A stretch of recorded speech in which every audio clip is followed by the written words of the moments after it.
A while back, my wife and I spent some time down in New Orleans. We got to meet Avery Davidson. He's the communications director at Louisiana Farm Bureau. How are we doing, Avery?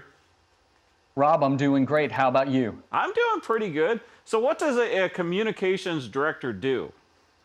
Directs communications. Okay, thank you. No, Rob. That's all for the interview tonight, folks. No, I oversee all of the public relations, information, and the marketing for the Louisiana Farm Bureau Federation. So we have a radio network that we do in conjunction with the Louisiana Radio Network. We have all of our websites, our social media sites. We have a TV show that airs right here on RFD-TV Thursdays at 3:30. This week in Louisiana Agriculture, we call it Twyla for short.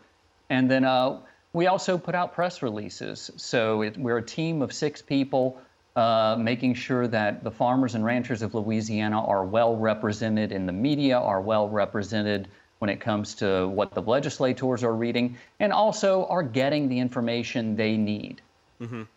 I particularly love that one time when you and the other vampires were playing baseball, and the neighboring vampires heard you guys and they came over.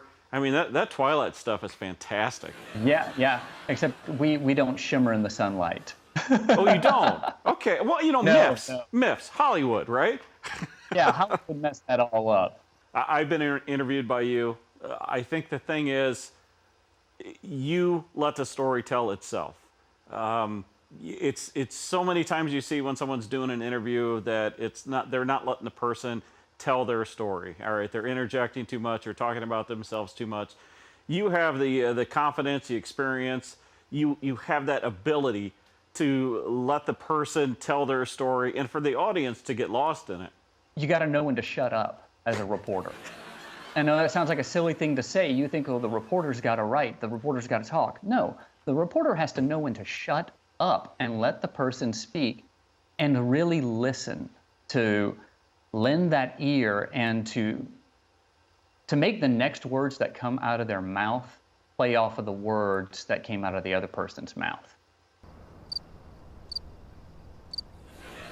Okay, I was shutting up and listening.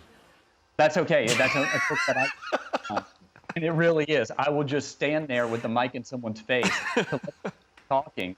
The trick is, part of my media training I give people is, if the reporter does that, it's okay to let the silence be awkward. Mm-hmm. It's okay. Awkward silence will almost never make air, except in this case, because I know that you're going to put that on, Rob, just so that you give away my trade secret. Honestly, we can't afford the budget to edit stuff, so this is what you got. Now, Avery, if people want to find you, social media, they want to reach out to you, they want to see what you're doing, where do they go? Well, the best place to find us is to search This Week in Louisiana Agriculture on Facebook or on Google, and they'll find we have our YouTube channel. Please subscribe. We just hit a little more than 10,000 subscribers. We have more than 16,000 followers on Facebook, but we've been falling behind on the subscribers on YouTube. Avery, thank you so very much for talking to us. We really appreciate it. You're doing a great job for agriculture. Please keep it up. Well, thank you so much, Rob. You're doing the same. And listen, I can't wait until we can have you back down in Louisiana. And I've got to interject one more thing, Rob. I saw that the premiere for this season is May 4th. Yes. And as a Star Wars fan, I am touched that you chose Star Wars Day to continue on with your next season. That was great marketing. Yeah, the first season started April 20th. We'll just leave it there. Avery, thank you very much. This segment has been presented by Golden Harvest. Thanks for spending some time with us here on SharkFarmer TV. For more stories about people in agriculture, catch my shows on Rural Radio Channel 147 Sirius XM. There's more in-depth discussions on my podcast, and of course, you can check out previous episodes of this show on my YouTube channel. Find out more at sharkfarmer.com.